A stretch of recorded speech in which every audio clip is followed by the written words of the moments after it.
Welcome to news Tamil online. ஒரு வழியா உலகமே எதிர்பார்த்துட்டு இருந்த இஸ்ரேல் அண்ட் ஹமாஸோட போர் முடிவுக்கு வந்திருக்கு. இஸ்ரேலும் ஹமாஸும் போரை நிறுத்துறதுக்கு ஒத்துக்கிட்டாங்கன்னு ஒரு விஷயம் கன்ஃபார்ம் பண்ணப்பட்டிருக்கு. இந்த ஒரு போர் முடிவுக்கு வர்றதுக்கு முக்கியமான காரணம் யாரு, இந்த போர் எப்படி முடிவுக்கு வந்தது, இந்த மாதிரியான விஷயங்களை தான் நாம இந்த வீடியோல தெரிஞ்சுக்க போறோம். அதுக்கு முன்னாடி நீங்க நம்ம சேனலை சப்ஸ்கிரைப் பண்ணல அப்படின்னா சப்ஸ்கிரைப் பண்ணி பக்கத்துல இருக்கிற பெல் ஐக்கானை கிளிக் பண்ணிக்கோங்க. அப்பதான் வேர்ல்ட்ல நடந்துகிட்டு இருக்க எல்லா பரபரப்பான விஷயங்களையுமே தெரிஞ்சுக்க முடியும். இந்த வீடியோ கண்டிப்பா ரொம்பவே இன்ட்ரெஸ்டிங்காவும் யூஸ்ஃபுல்லாவும் இருக்க போகுது.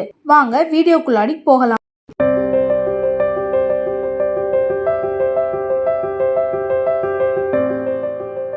கிட்டத்தட்ட 15 மாதங்கள் வரைக்கும் இந்த போர் நீடிச்சுக்கிட்டே போச்சு. கடந்த அக்டோபர்ல ஒரு நாள் ஹமாஸ் அமைப்பினர் அவங்க பாலஸ்தீன்ல இருந்து இஸ்ரேலுக்குள்ள நடந்த ஒரு ஃபங்க்ஷன்ல 100 பேருக்கு மேல கொன்னு 100 பேருக்கு மேல கடத்தி அவங்க ஊருக்கு கொண்டு வந்தாங்க.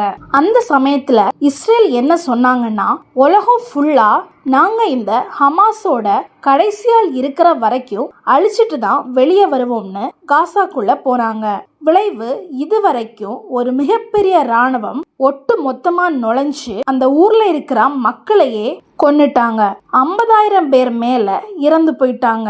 இந்த போருக்கு ஒரு முடிவே இல்லையா அப்படின்னு உலகத்துல இருக்கிற எல்லாருமே நினைச்சாங்க. சுனாமி வந்து செத்த மாதிரி மனிதர்களாலேயே மனிதர்கள் செத்துட்டு இருந்தாங்க. இதுக்கு ஒரு முடிவு வராதான்னு யோசிச்சுட்டு இருந்தப்போ நடுவுல 3 நாடுகள், அதாவது கத்தார், US அண்ட் எகிப்து, இதுக்கு ஒரு முடிவு கொண்டு வரணும்னு சொல்லி பயங்கரமா போராடிட்டு இருந்தாங்க. காரணம், இந்த போரை யார் முடிவுக்கு கொண்டு வராங்களோ அவங்களோட பேர் வரலாற்றுல நிக்கும் அப்படிங்கிறதுக்காக. இப்போ ட்ரம்ப் புதுசா அமெரிக்கால பிரசிடென்ட் ஆக போறாரு. பைடன் கிளம்ப போறாரு. பைடன் போறதுக்கு முன்னாடி இதை எப்படியாவது பண்ணணும்னு சொல்லி ஒரு விஷயத்த இப்ப செஞ்சிருக்காங்க. 15 மாசமா காசால இருக்கக்கூடிய மக்கள் நரகத்துல தான் வாழ்ந்துட்டு இருந்தாங்க.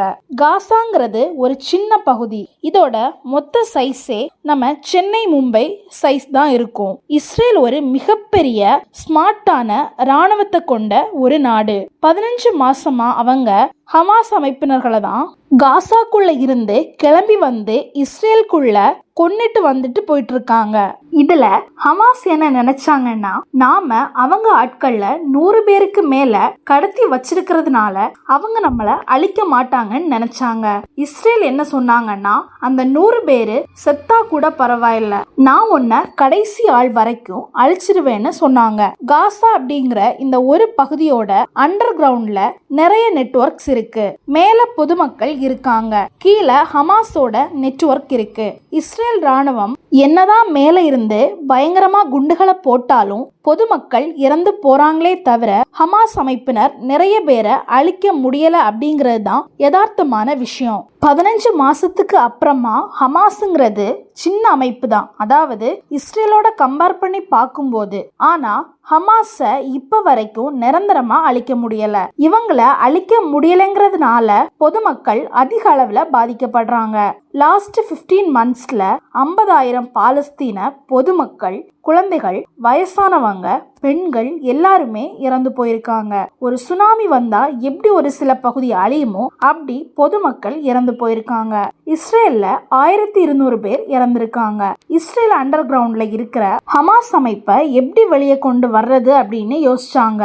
இந்த பழைய காலத்துல ஒரு கோட்டையில மன்னன் பதுங்கி இருக்காங்கன்னா அவங்கள வெளியே கொண்டு வரணும்னா தாக்க வந்த படைகள் சுத்தி இருக்கிற எல்லா நெட்வொர்க்கையும் கட் பண்ணி விடுவாங்க.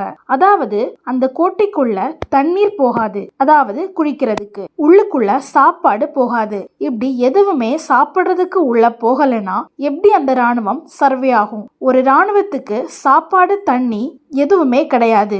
அது மட்டும் இல்லாம ஒழுங்கான நியூட்ரிஷன் கிடையாது. இப்படி ஒரு நாள் 2 நாள் இல்லாம இருக்கலாம், ஆனா வருஷ கணக்குல இருந்தா உள்ள இருக்கிறவங்க கண்டிப்பா இறந்தே போயிடுவாங்க. இப்படிப்பட்ட ஒரு யுக்தியை தான் இஸ்ரேல் பண்ணாங்க. சுத்தி இருக்கக்கூடிய எல்லா பார்டரையும், அதாவது எகிப்து பார்டரை க்ளோஸ் பண்ணி விட்டாங்க, இஸ்ரேலோட பார்டரையும் க்ளோஸ் பண்ணி விட்டாங்க. உள்ளுக்குள்ளாடி சாப்பாடே கிடைக்காத மாதிரி பண்ணாங்க. இருந்தாலும் இந்த அண்டர் கிரவுண்ட் ஹமாஸ் அமைப்பினர் கிட்ட ஆல்ரெடி தேவைக்கு அதிகமா ஃபுட் அண்ட் வாட்டர்ஸ் இருக்கு. இப்பவும் பாதிக்கப்பட்ட பாதிக்கப்படுறது அங்க இருக்கக்கூடிய பொதுமக்கள் தான். ஏன்னா அவங்களுக்கு தண்ணி கிடையாது, சாப்பாடு கிடையாது, அன்ஹெல்தி வாட்டர் மட்டும்தான் கிடைக்குது. சாக்கடையில இருக்கிற தண்ணிய சூடு பண்ணி குடிக்கிறது, கடல்ல இருக்கிற தண்ணிய சூடு பண்ணி குடிக்கிறது, இந்த மாதிரியான கொடுமையான சூழ்நிலைகள்ல நிறைய மக்கள் இறந்து போறாங்க. சாப்பாடு இல்லாம கையில கிடைக்கிறது எல்லாத்தையுமே சாப்பிட்டு அன்ஹெல்தியா இருக்காங்க. அடுத்ததா இது எல்லாமே போக அவங்களுக்கு வீடு கிடையாது, மொத்த சிட்டியே போயிடுச்சு, இன்ஃப்ராஸ்ட்ரக்சரே கிடையாது, பில்டிங்ஸ் ரொம்பவே ரேரா தான் இருக்கும். 15 மாசமா எல்லா பில்டிங்ஸ், ஹாஸ்பிட்டல், ஸ்கூல்ஸ், அபார்ட்மெண்ட் எல்லாமே தகர்க்கப்பட்டு உடைஞ்சு போயிடுச்சு. அப்ப அங்க இருக்கிற மக்களுக்கு எஜுகேஷன் கிடையாது, எலக்ட்ரிசிட்டி கிடையாது, இம்பார்ட்டன்டான இடத்துக்கு போறதுக்கான ஒரு பெட்ரோல் டீசல் கிடையாது. இஸ்ரேல இருந்து வர்ற எலக்ட்ரிசிட்டி கம்ப்ளீட்டா கட் பண்ணி விட்டுட்டாங்க. இப்படி ஒழுங்கான எலக்ட்ரிசிட்டி கிடையாது. சாயங்காலம் 6 மணி ஆயிடுச்சுன்னா அவ்வளவுதான், இருட்டிடும், லைட் கிடையாது. அடுத்த நாள் வெடிஞ்சாதான் சூரிய ஒளி மூலமா வெளிச்சம் கிடைக்கும். இது ஆதி காலத்துல வாழ்ந்த வாழ்க்கை மாதிரியான சூழல் ஏற்பட்டிருக்கு. இதுல நைட் தூங்கிட்டு இருக்கும் போது எப்ப குண்டு வெடிக்கும்னே தெரியாது. டென்ட்ல தான் வாழணும், எவன் எப்போ என்ன பண்ணுவாங்கன்னு தெரியாது. சோ இந்த ஒரு என்விரான்மெண்டல்ல தான் மக்கள் வாழ்ந்துகிட்டு இருந்தாங்க. இதெல்லாம் இருக்கும்போது கடைசியில டாய்லெட், ரெஸ்ட் ரூம் எதுவுமே கிடையாது, அதுவும் அன்ஹெல்தி தான். இதெல்லாம் அதிகமாகி ஹாஸ்பிட்டல் போற நிலைமைக்கு வந்தாங்க. ஹாஸ்பிட்டல்ஸும் கிடையாது, டென்ட் போட்டு ட்ரீட்மெண்ட் பார்க்குற சூழல் தான் இருந்தது. இவ்வளவு பெரிய தாக்கம் அங்க நடந்துகிட்டு இருக்கும்போது யுஎஸ், எகிப்து, கத்தார் என்ன யோசிச்சாங்கன்னா, ஹமாஸ் அண்ட் இஸ்ரேலோட போரை நாம நிறுத்த முடியாது. ஏன்னா ஹமாஸ் என்ன சொல்றாங்கன்னா, இஸ்ரேல் நாடே எங்களோடது தான், இஸ்ரேலியன் கிளம்பி போங்கன்னு சொல்றாங்க. இஸ்ரேல் என்ன சொல்றாங்கன்னா, ஹமாஸ் எங்களை நிம்மதியா இருக்க விட மாட்டாங்க, அதனால நாங்க எல்லாரையுமே அழிப்போம்னு சொல்றாங்க. இப்படி 2 பேரோட சண்டைய நிறுத்தி வைக்க முடியாது. அப்ப நம்ம சீஸ்ஃபயர் வைக்கலாம். பொதுமக்கள் இறந்து போயிட்டு இருக்காங்க. நடுவுல காமனா பாலஸ்தீன பொதுமக்கள், அதாவது எந்த பிரச்சனைகளுக்குமே சண்டை சச்சரவுக்குமே போகாத பொதுமக்கள் அதிக அளவுல பாதிக்கப்படுறாங்க. அவங்களுக்கு ஒரு விடிவுகாலம் கொண்டு வரணும்னு தான் இந்த சீஸ்ஃபயரை பண்ணியிருக்காங்க. சீஸ்ஃபயர் என்ன சொல்லுதுன்னா, தாக்குதலை நிறுத்துங்க, 2 சைடும் தாக்குதலை நிறுத்தணும், ஹமாஸும் இஸ்ரேல அழிக்க வேண்டாம், இஸ்ரேலும் ஹமாஸ அழிக்க வேண்டாம். கடத்திட்டு வந்த 100 பேர்ல 33 பேரை ரிலீஸ் பண்றாங்க. இதுல குண்டு வெடிப்புல ஒரு 33 பேர் இறந்துட்டாங்க. இன்னும் ஒரு சிலர் தான் ஹமாஸோட கண்ட்ரோல்ல இன்னும் இருக்காங்க. அதே மாதிரி இஸ்ரேல் நூற்றுக்கணக்கான பாலஸ்தீனியர்களை ரிலீஸ் பண்ணணும். இஸ்ரேலும் பாலஸ்தீனம்ல இருந்து நிறைய மக்களை அரெஸ்ட் பண்ணாங்க. பொதுமக்கள் நிறைய பேரு அரெஸ்ட் ஆகியிருக்காங்க. அவங்கள இஸ்ரேலும் ரிலீஸ் பண்ணணும்னு சொல்றாங்க. அடுத்ததா இஸ்ரேல் மிலிட்டரிய வித்ட்ரா பண்ணணும். சோ மக்கள் நிறைய இருக்கிற ஒரு இடத்துல ஆர்மி இருந்தா எப்படி இருக்கும், நிறைய பேரு இறந்து போவாங்க. சோ இந்த ஆர்மிய பார்டர் கிட்ட வித்ட்ரா பண்ணுங்கன்னு ஆர்மி கிட்ட ரெக்வெஸ்ட் பண்ணி கேட்டிருக்காங்க. இது எல்லாத்துக்கும் முக்கியமான காரணம் கத்தார், எகிப்து, யுஎஸ் தான். இதுல பைடன் இந்த தகவலை அனௌன்ஸ் பண்றாங்க. அனௌன்ஸ் பண்ண அப்புறம் ட்ரம்ப், அது நான் எலெக்ஷன் ஜெயிச்ச அப்புறம் தான் நடந்திருக்கு அப்படின்னு ட்ரம்ப் அந்த கிரெடிட்டை எடுக்க ட்ரை பண்றாரு. பைடன் என்ன சொல்றாருன்னா, நான் இவ்வளவு நாள் போராடினதுனால தான் இது நடந்திருக்குன்னு அவரு சொல்றாரு. ஆனா ரியாலிட்டி என்னன்னா, இப்போதைக்கு தான் இந்த போர் முடிவுக்கு வந்திருக்கு. ஆனா ஹமாஸோட கோல் என்னதுன்னா, இஸ்ரேல் நாடு ஹமாஸ் மக்களுடையதுன்னு சொல்றாங்க. இஸ்ரேலோட கோல் என்னதுன்னா, ஹமாஸ்னு ஒண்ணு இருக்கவே கூடாது, ஹமாஸ் அமைப்பு இருக்கிற வரைக்கும் நமக்கு தொல்லதான் அப்படின்னு சொல்லியிருக்காங்க.